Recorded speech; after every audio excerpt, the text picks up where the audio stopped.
evening, Mr. Rogers. What's going on, Mr. Pittman? How you doing? All right. I'm doing just fine. Yeah, I know we both. I've been on call. It's been all right. But I know you've been busy taking care of family and stuff. You busy?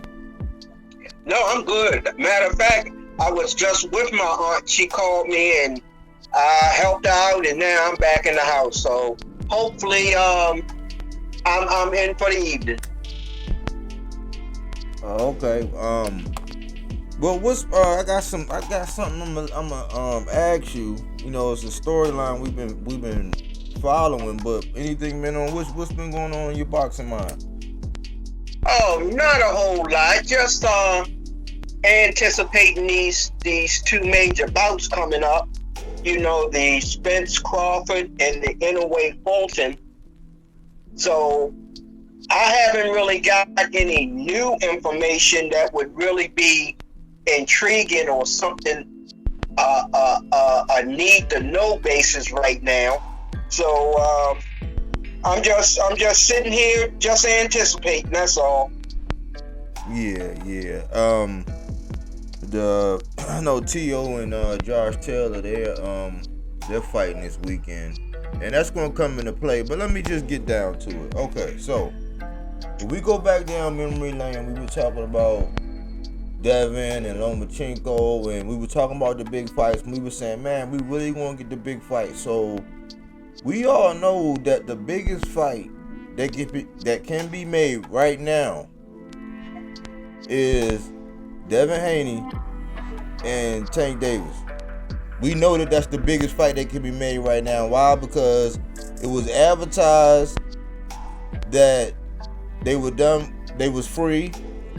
They said they was free. They was on a little 3-fight deal, 2 with Cambosis, 1 with Loma, no rematch. They was free. It was even known that he had reached out. He got on social media and said he reached out. Notice how I reached out to Eddie, basically saying, basically showing how grown he was. But I reached out like, okay, so basically expressing that. In the build up, in the pre-fight, remember Bill Haney had said, he was like, this is the Independence Tour. And they was painting this picture like they were leaving. I'm like, oh, okay, so the writing was on the wall that he was going to leave and go. He was going to leave 135, clean, pristine resume with undisputed and all that, and then go on to 140. And I was saying the winner of Josh Taylor and Teofimo. So they were running with it, saying a lot of people were running with the story that because Paulie had came out and said that Devin had re-signed with Bob like 2 nights before the Lomachenko fight. So with the Lomachenko fight happening and everything that's surrounding it, a lot of people are calling for that rematch. And so for the last couple of weeks, a lot of people since that fight, a lot of people have been saying, oh man, Devin won single-handedly. He don't gotta, do the rematch. He don't gotta do this.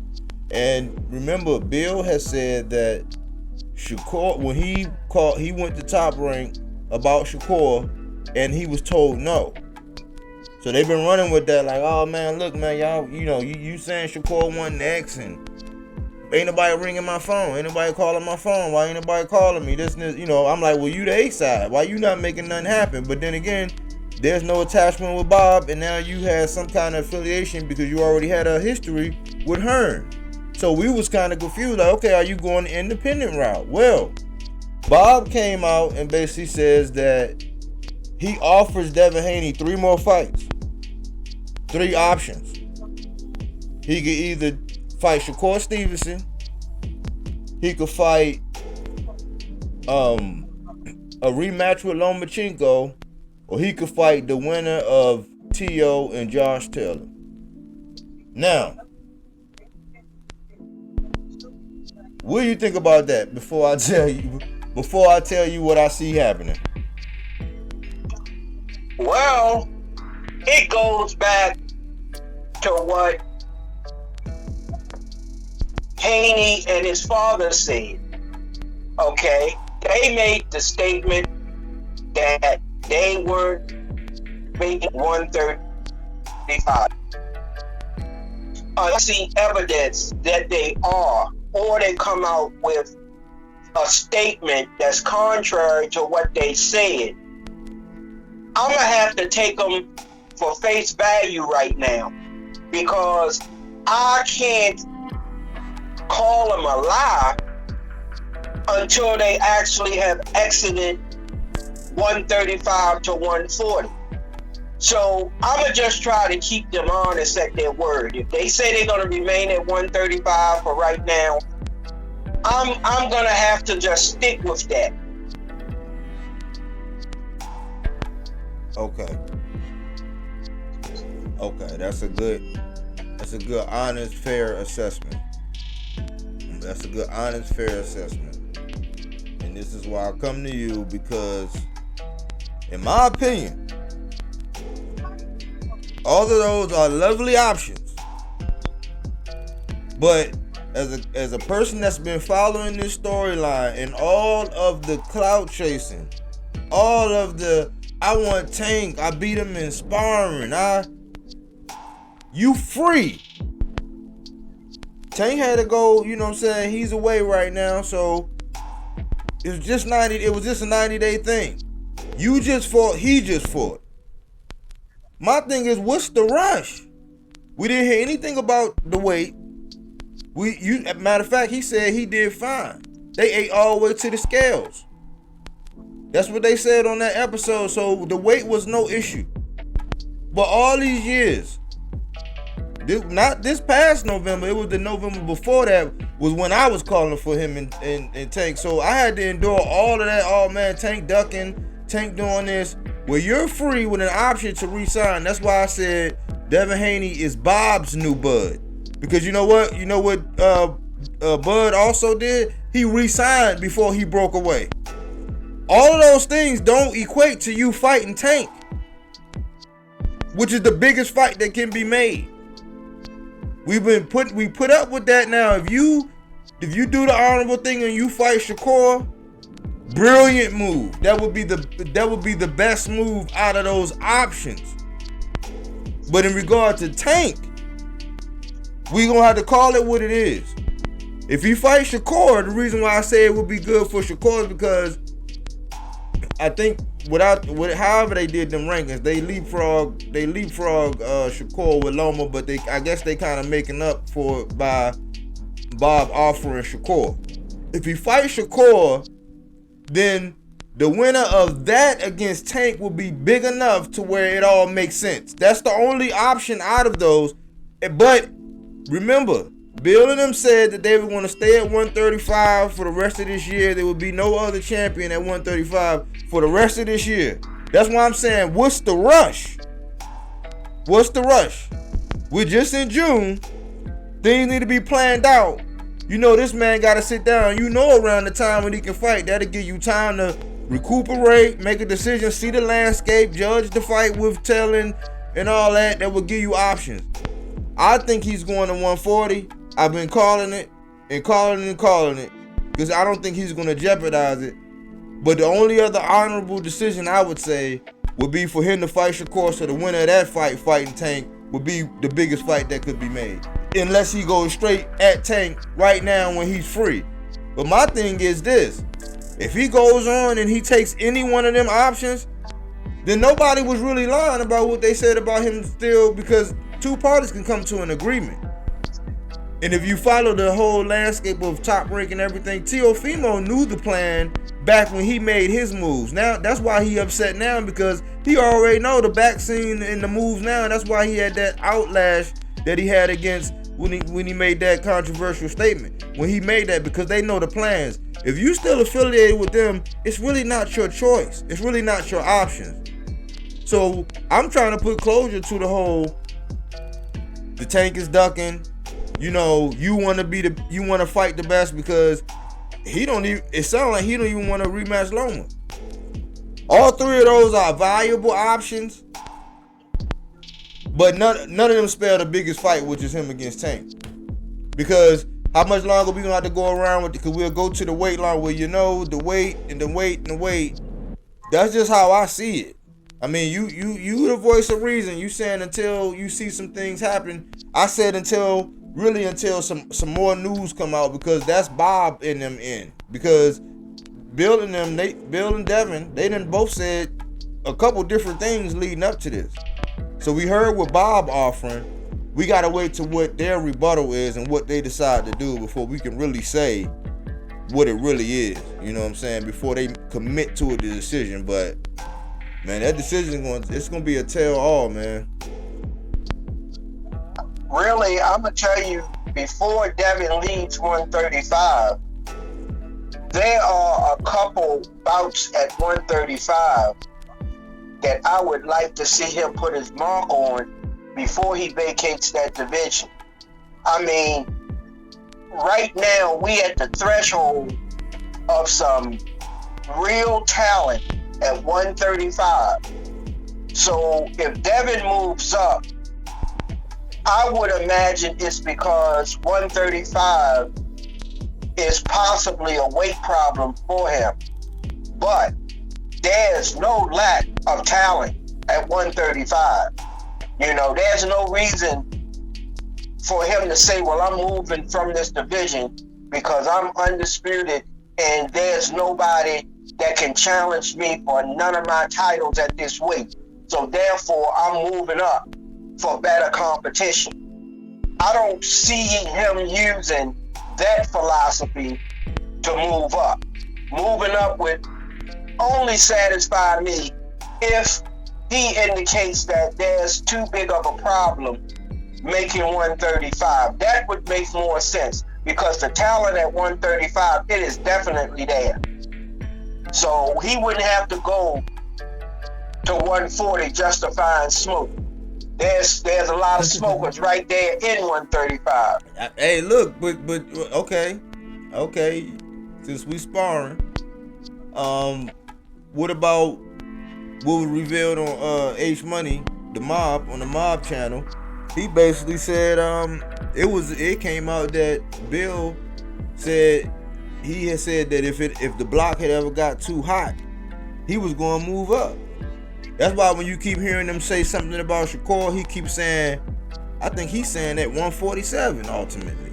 He ain't even saying that 140. He was like, and he also said in Devin Haney's own words, he said, man, that's not really a fight that I'm in a rush. I mean, I'm talking about, these was his words. Like, that's really not a fight that I'm in a rush to do right now. So, and I sure would like to know of the upper echelon that's at 135, who would he want to fight?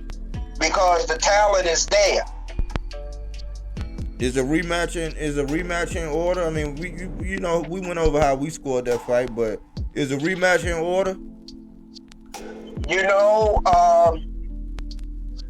if he's not gonna fight Tank, and if he's not gonna fight Shakur, and he remains at 135, he's gonna have to fight somebody, okay? And if he's not gonna fight Tank or Shakur, then maybe it's feasible for a rematch with Lomachenko, because there's so much controversy about that decision that I don't think the fans would disapprove of a rematch. After the fight, Lomachenko was discouraged, and I saw somebody quote something on the internet. I don't know how true it is, but it was referencing the fact that he said that he wasn't interested in a rematch. Now, I don't know if he actually feels that way, or was that a quote made while he was, frustrated and mad. So I don't know if he would really consider having a rematch. Giving him a rematch, I think that would be only fair. But, we have to see if it's given, will he accept it? Yeah, he said no rematch. He did say that. That was facts. So wherever you heard that at, they was speaking what I like to call facts plus tax. He did say that. And that's what I'm saying. I'm like, There's nowhere to run to, baby. Nowhere to hide. Because if you think you going up to 140, because they claiming the Regis thing, but I'm looking at the 135 and what they said. They said this year wasn't gonna be another champion at 135. That was the last thing they said. So I think you're right. I think you're right about if he don't fight Tank or Shakur, he gotta fight somebody. But I think his options are narrow, man. I mean, you gotta think. Lomachenko was a voluntary. He just voluntarily. He could afford whoever he wanted. Like that wasn't. So for the outcome to be that and the energy before with the shove and outlanded, being outlanded, CompuBox say you didn't win, but you won the rounds and you did the body work. It was just, for a champion, you could just say that Loma he haven't done enough to take away the belts. That was the kind of outcome, I guess. Traditionally, that's the kind of flavor that we would sprinkle on a fight like that, So I don't know. I just think it's interesting. I think it's interesting because right now I got a segment I've been working on called The Librarians, and these are a list of all the guys that whenever they come out and they say something about DHP or Devin Haney, they get their inside voices. They start using their inside voices. Like Tank, he said what he said, and then you don't hear anything back. Shakur jumped in the ring and you skedaddled out the ring. Frank Martin said he would really hurt Devin Haney right now. Shakur, going back to him, he said he want to fight you like right now, like ASAP. And you said, oh well, he said he been spanking you in sparring. He been doing this, all the sparring stuff, the same medicine he was dishing out on everybody that's been on the other side of him. The same thing. And he said, oh man, he's supposed to say that, man. He's supposed to want to fight the best. None of that same energy, like none of it. Those are the librarians to where it's just normally we know, because we talk about how loquacious and how much they be in the press and how, oh, he said this and they said that. We don't hear anything. We don't hear anything right now. Especially when it comes to certain ones. But I think it's whether it's, if you think you running up to 140, I mean,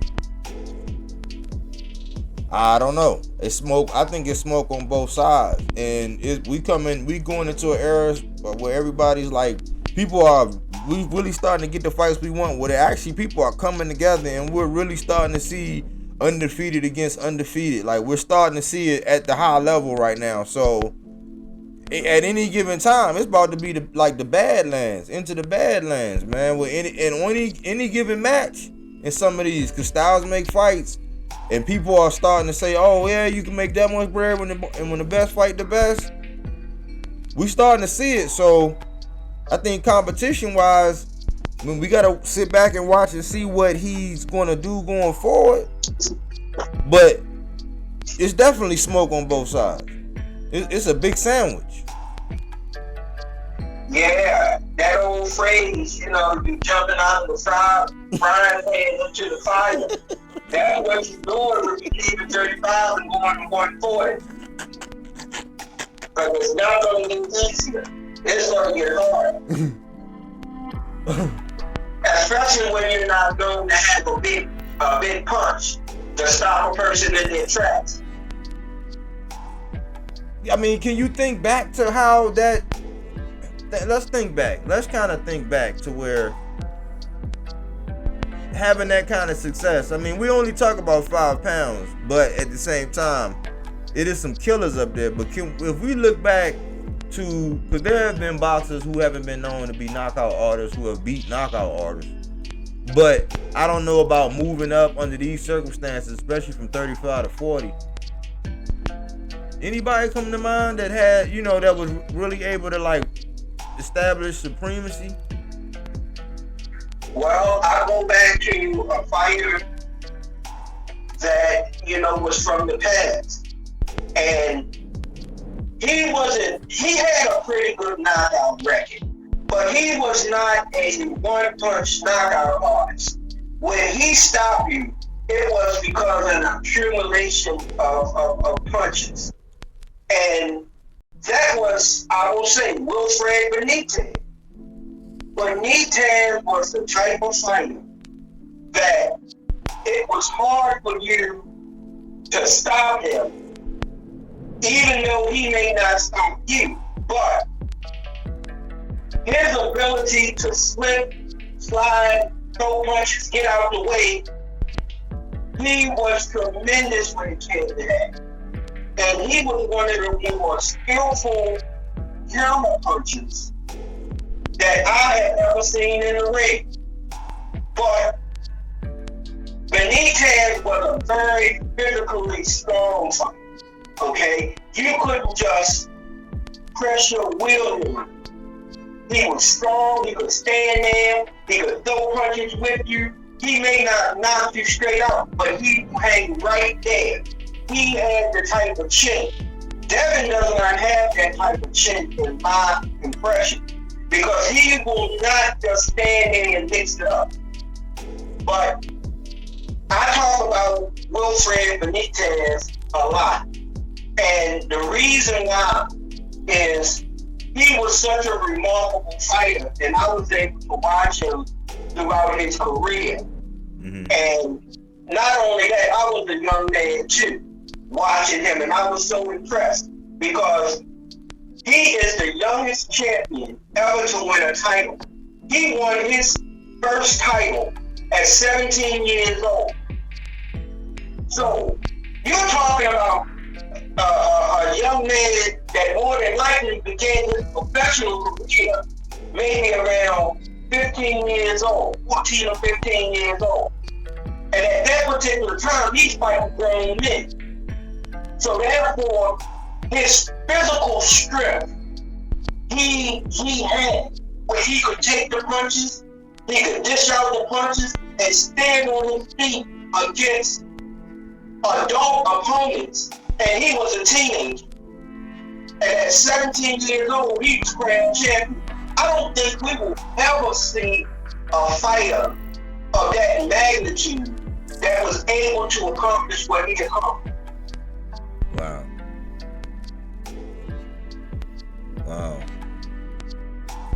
I think you had mentioned that before. You had spoke about him before. I've been wanting to do a throwback episode too, and let you talk about the throwbacks. But yeah, I say it's possible. I mean, it's boxers that over time, and now I'm not talking about the whole moving up thing. I don't know about as far as moving up. I gotta look at it because everybody I saw that was able to move up, they might not have been able to crack as hard, but they had enough. They could get the job done, especially if you wasn't on their level. You know what I'm saying? Like everybody I'm thinking of. So it can be success. There can be some success. It's just like you said, into the fire up there, because Regis is already looking at him like food. Regis said, "I'll stop him." You know, he said, "I'll stop." I hurt him real bad, like. So he was like, he already saying that. And some other guys up there at 140. I don't know what's going on with Gary Antoine. I saw something where it said something about his status on BoxRec. It was crazy. So I'm like, I don't know. I see Mr. Gary Russell working out again. I guess he might have something coming up or being announced or something. Look like he's training and trying to get right. But as far as 140, Subriel Matias, he kind of been quiet. Rolly I think he's got to fight that dude Davis, but I think Ryan Garcia trying to fight Rolly. Since Rolly got that belt, Josh Taylor and Tio is this weekend. But let me ask you now. I don't know if you follow Josh Taylor that much or whatever. I know we watched did we watch the Catterall? Well, I thought he lost. I mean, that was that was just crazy the way that fight went down. I thought he lost, you know, like convincingly lost to Catterall. I think Catterall is a problem for a lot of people. I think just like Lipinets will sneak up. If you don't supposed to be in there with him, you know, he can get the job done. But the T.O. and Josh Taylor is happening on Saturday night. And the winner of that one could actually get Devin Haney to bring it back full circle. Well, I think that is an excellent matchup. I really do. Teofimo and Josh Taylor. I think that is a well put together match, and this fight could go either way. Whoever can impose their will.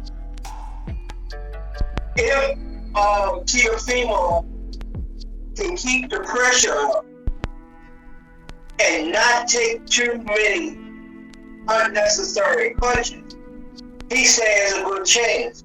But sometimes Teofimo is not the most defensive fighter he can do. Right. And he may take punches that he don't necessarily need to take. Because Teofimo, he gets hit in the face, he starts to swell, you can see the punishment on him. So he just can't take this early punishment in the fight and find himself swollen going towards the second hand in the latter part of the fight, you know, with his face this thing. Because sometimes that can hinder your performance. It can make you a little lackadaisical because you already took some punishment. So therefore, your aggression may not necessarily be there. And then you might start looking for some defense. And if you're an offensive fighter, that's almost like you retreat. Yeah. And you slowly giving up shit. Man, great analogy. Great analogy. Yeah, this is what I see with T.O., man. Start with inside the ring. Inside the ring, man, a healthy,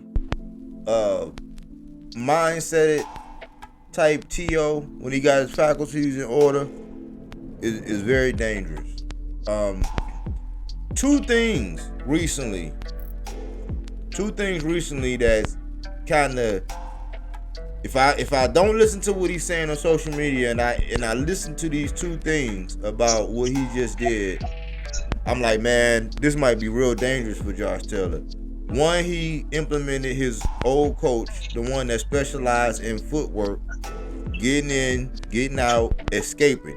So the one that brought him up from the amateur before his father kind of really took over, but the one that he was working with before that got him, like, helped get him there, assistant coach, he re-implemented him.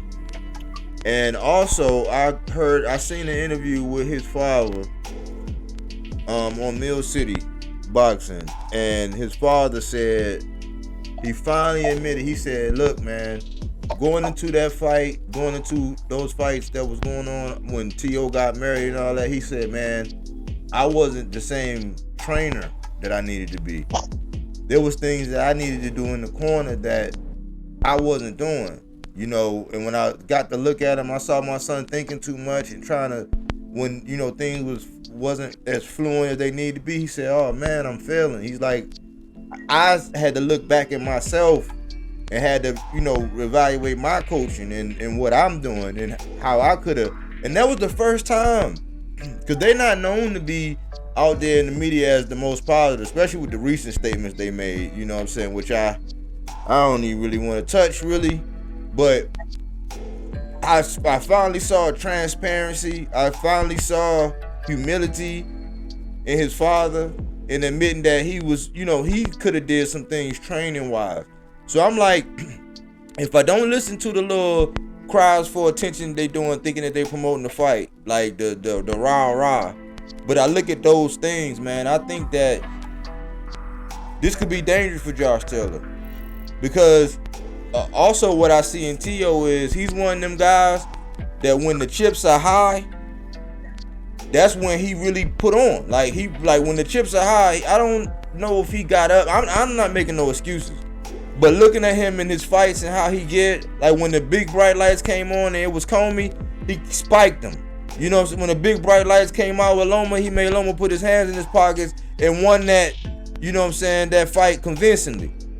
You know, when the big bright lights come on, he performs. And he's been calling for Josh Taylor for a long time. People forgot because of the loss to Kambosos. I don't think he was up for that fight. And I'm not making no excuses because Kambosos in the championship rounds, he showed me he had dog, he had grit, he had resiliency, he made adjustments. You know, he did what he needed to do to earn it because he won it in the championship rounds. He just had a hell of a night, as they say. You know, so with Josh Taylor, he's a proven vet. You know, he's, I was thinking about this the other day. When it comes to Josh Taylor, his two biggest fights, one in which was his biggest win against Regis Prograis. That was the one. And then two, that decision that he got with Jack Catterall. Both of those fights took place on his stomping grounds, where he might not have got that decision somewhere else, especially with that Catterall, because the Triple BC had started an investigation and started reporting and started looking into it, and they basically had came up to where he was going to have to rematch the guy, and he pulled out from the fight with an injury. That's what he did. And the decision over Regis, when I look at it, I say, oh, I could give it to Josh. But if you go by what you're saying as far as faces being busted up, man, Josh Taylor's face was all busted up. Like, I'm talking about steak on the face busted up in that fight. That took place over there. Well, this is going down over there in New York, in T.O.'s backyard. So I'm calling this TNT, man. It's gonna be explosive. I don't think it go the distance, and I think this is another one that kind of snuck up on us because it's 2 nights away, and the implications of the winner has great implications on Devin Haney's decision as well. Yeah, you're absolutely right. I expect this, like you say, TNT to be an explosive fight. And it's going to be a very pivotal fight for both fighters. It's a must win for both fighters to stay relevant at 140. Yes. Yeah, this is a very important fight for both combatants. Yeah, it's a lot at stake because of T.O., man, the fragility. Like, I mean, laws for T.O., especially depending on how it goes. Like, if he get reckless and make them mistakes if he didn't learn, loss for him, man, that's it'll be a lot of rebuilding, it'll be a lot of, but if you go out there and spike Josh Taylor, that would rejuvenate him in his quest for, being a champion again. That'll be the take back. He calling it the take back, But he made some controversial decisions, and I don't know as far as the people around him if they really police calling him up. I'm trying to get away from that. So a lot of people are in disarray about a lot of things on social media, man. And when that happens, I go back to the numbers, and I go back to the these guys got bad blood. They don't like each other. They really don't like each other. They've been expressing it. They've been going at it, yipping and yapping and nipping at each other for a long time. So it's a good fight. I'm not gonna get distracted by the social media stuff. There was some other things on there about Josh Taylor as well. I'm not gonna even get into that.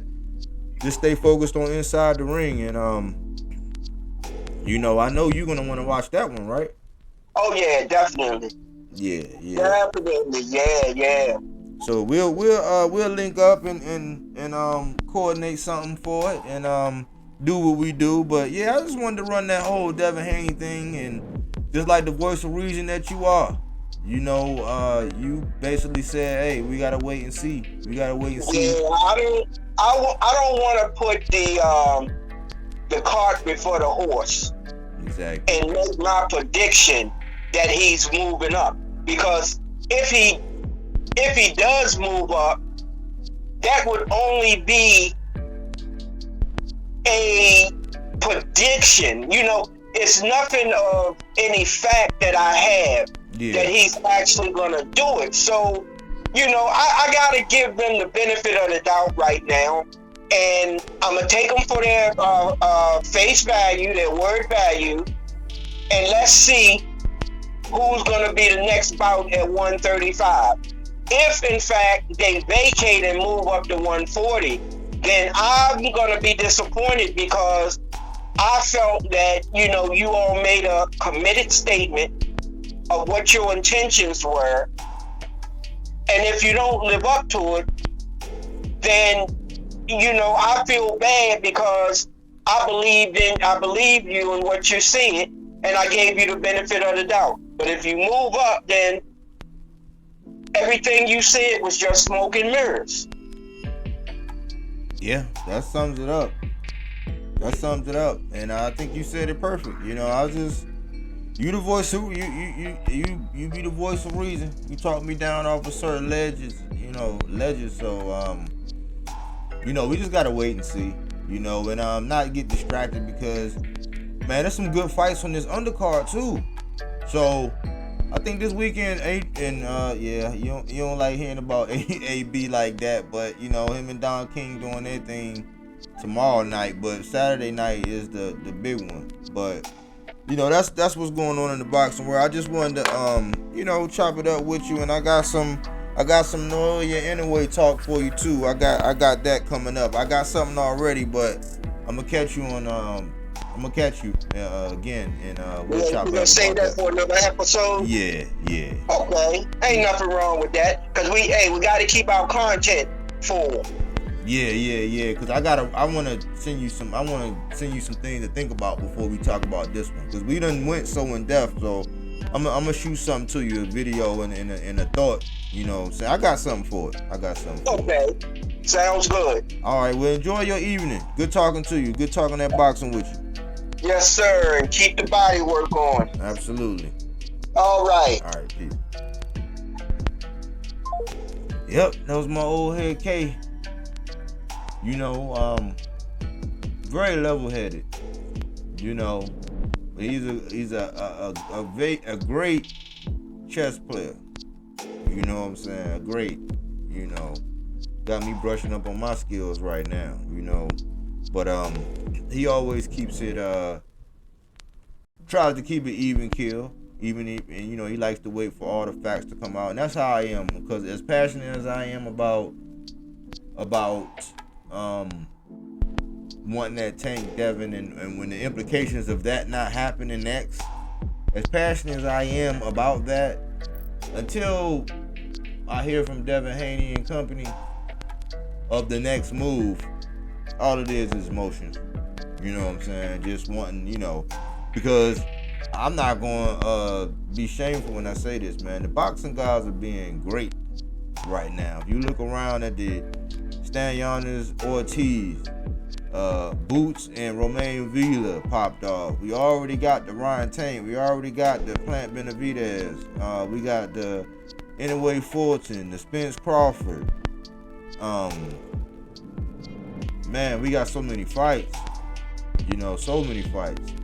So I'm not disappointed at all. I'm just, the implications of 135 mixed in with a little bit of 140 was the topic of the day. And he always keep it 100. Thanks for the growth. Thanks for the ones who stick with me, man. I really appreciate you, man. Don't feel free to, you know, comment on the videos, like, share. You know, the videos, we like all feedback. You know, let us know if we keeping it honest. Let us know if we be fanboying. You know what I'm saying? We want it all, and we'll deal with it, and we'll have some responsible dialogue. Thanks for tuning in here at BodyWorkBoxing. And we don't take things for face value. We do that body work.